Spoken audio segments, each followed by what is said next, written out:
Bonjour à tous, je suis ravi de vous retrouver aujourd'hui dans cette playlist ésotérique, paranormale.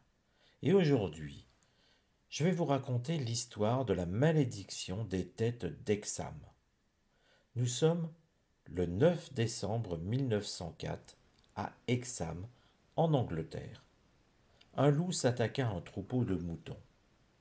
Des hommes le poursuivirent sur plusieurs kilomètres, mais le loup parvint à s'échapper. Le lendemain, un journal local d'Exam publia un article au titre inquiétant: Un loup au large d'Allendale. Les agriculteurs du village d'Allendale, près d'Exam, ont rapporté que les pertes affectant leur bétail étaient si graves que beaucoup faisaient rentrer leurs moutons à l'écurie la nuit pour les protéger. Un berger a découvert que deux de ses bêtes avaient été attaquées. Les entrailles de l'une sortaient de son ventre, et tout ce qui restait de l'autre était la tête et les cornes. De nombreux moutons ont été mordus au cou et aux pattes, dans ce qui ressemble aux attaques d'un loup. Le même jour, l'animal revint rôder dans les alentours, et un groupe de volontaires sortit le chasser, mais en vain. Le loup du capitaine Bind de Shotley Bridge, qui s'était enfui de sa propriété, fut un moment soupçonné, mais il n'avait que 4 mois et il était incapable de dévorer des moutons entiers. L'hystérie commença alors à gagner les esprits. Les femmes et les enfants reçurent pour consigne d'éviter les chemins peu fréquentés et surtout de regagner leur maison avant le crépuscule. Des lanternes furent allumées et maintenues toute la nuit pour effrayer la bête. Mais les jours suivants, les attaques continuèrent. Le 15 décembre, les Haydon Hounds, une célèbre meute de chiens de pistage dirigée par le limier Monarque, tentèrent de suivre sa piste sans y parvenir. De nouvelles carcasses sanglantes furent néanmoins retrouvées, suggérant que le loup rôdait toujours dans les environs. Le 20 décembre, les éleveurs de la région se réunirent et une récompense de 5 livres sterling fut offerte pour la peau du loup. Le 29 décembre, 2 hommes le traquèrent, mais il parvint à s'enfuir en bondissant par-dessus un mur. Le lendemain, des témoins le virent attaquer une brebis noire, la poussant à sauter dans un ravin. Et le 31 enfin, des femmes et des enfants qui l'avaient croisé sur leur chemin l'effrayèrent de leurs cris affolés. De nombreux témoins avaient maintenant vu le loup, mais étonnamment, personne n'était d'accord sur sa couleur. Certains le décrivaient comme noir, d'autres cuivré, d'autres gris foncé, d'autres gris clair, et d'autres encore blanc.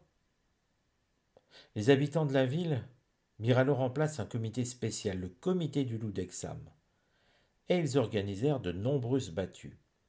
Le loup fut repéré à plusieurs reprises, mais il réussit toujours à s'échapper. Les membres du comité engagèrent alors M. Briddick, un pisteur indien réputé. Interrogé par le Newcastle Evening Chronicle, M. Briddick déclara qu'il retrouverait le loup d'Allendale en se servant de la science. Cependant, malgré son expérience et ses grandes prétentions, il fut bien incapable de tenir sa promesse. De façon surprenante, rapporta-t-il, le loup ne laisse aucune trace ni odeur sur son passage. Le 7 janvier 1905, des poseurs de rails découvrirent la carcasse d'un loup coupé en deux par un train à environ 48 kilomètres à l'ouest du Hampshire. Ils l'enterrèrent, mais après avoir discuté avec le chef de la gare de Cunwinton, ils sortirent son corps de terre et le ramenèrent en ville. Dès qu'il apprit la nouvelle, le capitaine Bain se précipita sur place, mais l'animal était bien trop âgé pour être le sien. De nombreuses personnes commencèrent alors à se rassembler pour voir le monstre, qui était devenu une sorte de célébrité. certains allant même jusqu'à proposer 40 livres pour emporter sa tête comme trophée. Bien évidemment, toutes leurs offres furent rejetées. À la place, le cadavre fut envoyé à l'inspecteur des travaux de chemin de fer de Midland, la ligne où il avait été trouvé, afin d'être exposé dans une salle de réunion pour que le plus grand nombre puisse le voir. Le même jour, The Hexham Courant rapporta que le loup de Cumington n'était pas le même que celui d'Allendale. Des preuves avaient été apportées au comité qui ne laissaient aucun doute sur son identité. L'animal qui causait des dégâts était toujours en fuite. Au cours de la même période, un journal londonien, The Beestander, parla du massacre continuel perpétré par le loup d'Hexham. La presse locale rapporta prudemment des extraits de l'article, sans le confirmer ou l'infirmer d'ailleurs. Le 21 janvier, les journaux locaux signalèrent que les chiens avaient été envoyés dans les bois, mais que le gel les avait empêchés de suivre la piste du loup, et que la chasse avait été abandonnée. Cependant, il soulignait que l'animal avait été vu par de nombreux témoins, dont un facteur. Et au fil du temps, les attaques commencèrent à se raréfier, et la presse se désintéressa du loup jusqu'à l'hiver 1971. Un après-midi du mois de février 1971, Colin Robson, 11 ans, arrachait les mauvaises herbes dans le jardin de ses parents, aux 3 avenues, à Hexham, quand il découvrit une petite pierre ronde de la taille d'une balle de tennis. Intrigué, il essuya sommairement la terre qui la recouvrait, et un visage aux traits grossièrement sculptés apparut.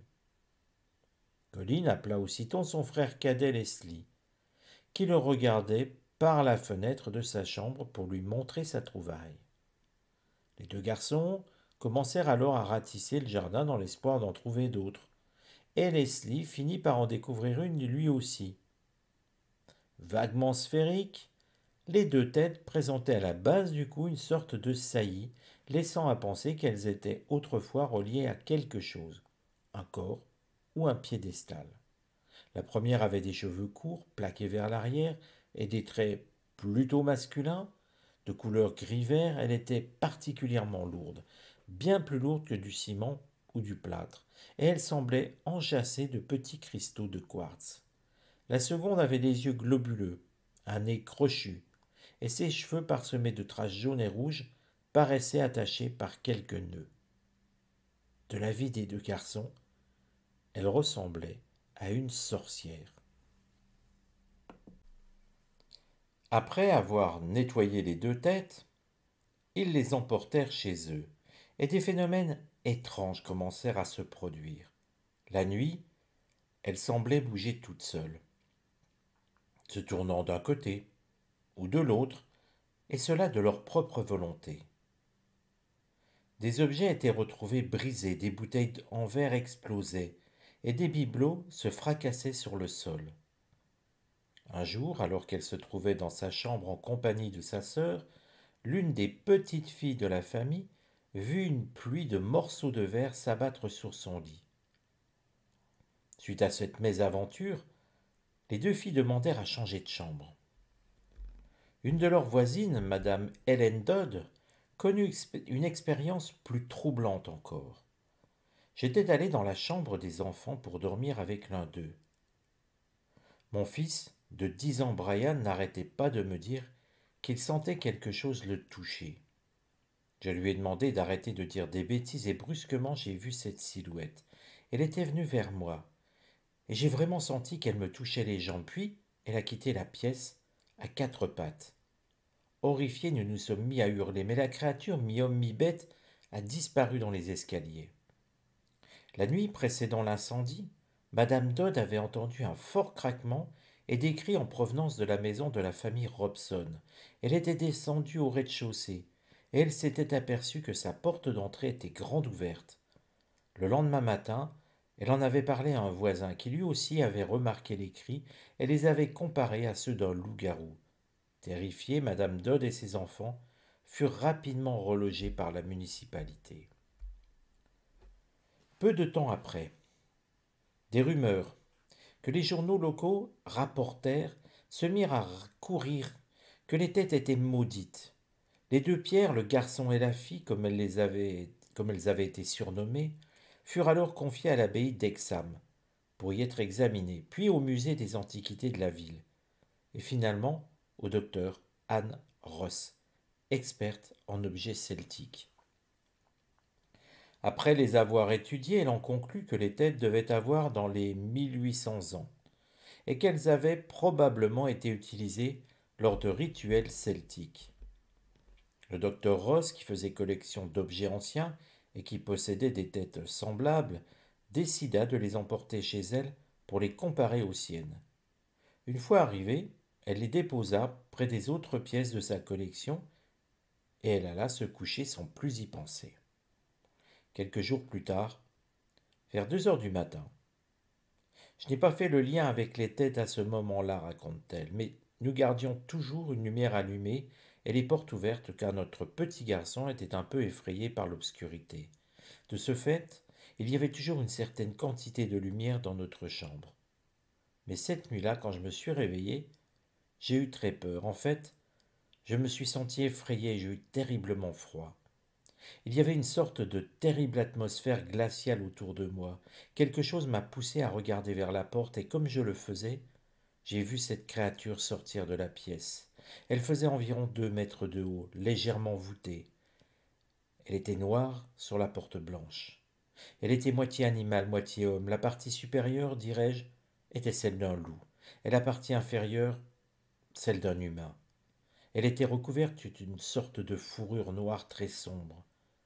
Je l'ai vue très clairement alors qu'elle sortait, puis elle a disparu, et quelque chose m'a poussé à courir derrière elle. Jamais je n'aurais agi ainsi de moi-même, mais je me sentais obligé de le faire. Alors, je suis sorti du lit, et j'ai couru. J'ai pu l'entendre descendre les escaliers, puis elle a disparu à l'arrière de la maison. Quand je suis arrivé au bas des escaliers, j'étais terrifié. Quelques jours plus tard, le docteur Ross et son mari firent un voyage à Londres. À leur retour, ils découvrirent leur fille Bérénice, qui était encore une adolescente dans un état de panique extrême. En rentrant de l'école, elle avait vu une créature terrifiante. Elle venait d'ouvrir la porte d'entrée quand une chose noire, qu'elle a décrit comme plus proche d'un loup-garou que d'autre chose, a sauté par-dessus la rampe pour atterrir, avec une sorte de plop, sur ses lourds pieds d'animaux. Puis le loup-garou s'est précipité vers l'arrière de la maison, et elle s'est sentie obligée de le suivre. Il s'était engouffré dans la salle de musique, à droite au bout du couloir, mais quand elle est arrivée sur place, il avait disparu. Alors soudain, elle s'était sentie terrifiée. Le loup-garou se montra un certain nombre de fois dans la maison, souvent dans les escaliers. Il descendait quelques marches, puis il sautait la rambarde et s'enfuyait dans le couloir. Parfois le docteur Ross apercevait sa silhouette sombre, ou elle l'entendait courir sans le voir. Et à plusieurs reprises la porte de son bureau s'ouvrit sans aucune raison apparente. Alors, comme elle avait entendu parler de la mésaventure de Nellie Dodd, elle finit par se demander si les phénomènes n'étaient pas reliés aux têtes de pierre. Invitée sur le plateau de la BBC, elle raconta que sa maison de Southampton était hantée par un énorme loup-garou qui semblait avoir suivi les têtes depuis le nord-est de l'Angleterre. Elle rajouta que la créature qu'elle avait vue pendant ces mois éprouvants était bien réelle, qu'elle n'était pas une ombre vague entrevue du coin de l'œil, mais quelque chose de bruyant, et que toutes les personnes qui étaient venues chez elle avaient senti sa présence maléfique. Elle rajouta que bien qu'il n'ait jamais pu l'observer directement, son mari avait été lui aussi pleinement conscient de la présence de leur hôte indésirable, alors qu'habituellement il se montrait peu sensible aux phénomènes psychiques. Après réflexion, elle décida de se débarrasser des 2 pierres gravées, et pour plus de sûreté, elle mit également en vente toute sa collection. Le jour où les têtes ont été enlevées de la maison, tout le monde, même mon mari, a dit que c'était comme si un nuage s'était dissipé. Depuis, il n'y a plus vraiment de manifestation.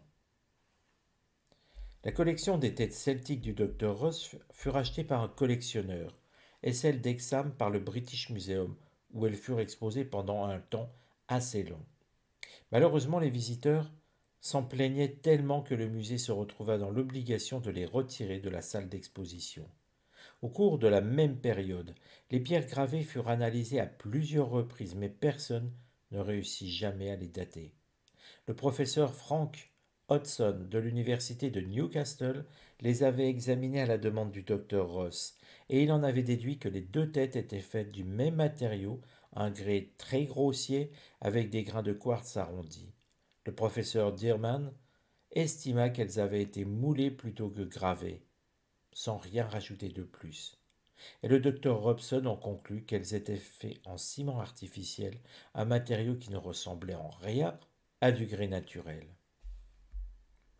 En 1972, Desmond Craigie, un chauffeur de camion qui avait autrefois habité la maison où avaient été trouvées les têtes, déclara dans un journal, The Evening Chronicle, qu'il avait fabriqué ces fameuses statues en 1956.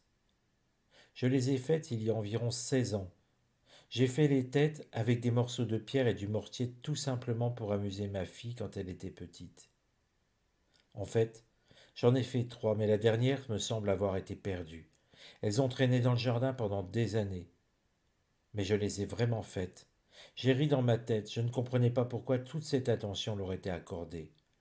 Pour prouver ses dires, il fabriqua un couple de têtes ressemblant vaguement aux originales, utilisant des pierres, de l'eau et du sable. Alors Desmond Craigie avait-il vraiment réussi à duper des scientifiques avec de petites statues fabriquées par ses soins? Comment expliquer les différents phénomènes rapportés par les témoins dans ce cas-là? En 1977, les têtes furent prêtées à Don Robbins, un chimiste, qui les conserva à des fins d'analyse jusqu'à l'année suivante. Il pensait que les pierres contenaient de grandes quantités de quartz et qu'elles étaient capables, un peu comme un ordinateur, de lire des images du passé. Durant cette période, il prétendit avoir été témoin de phénomènes inexplicables de faible intensité. Puis son chien finit par en mordre une, et il les confia à Frank Hyde, radiesthésiste. Et surprise, personne ne les revit jamais.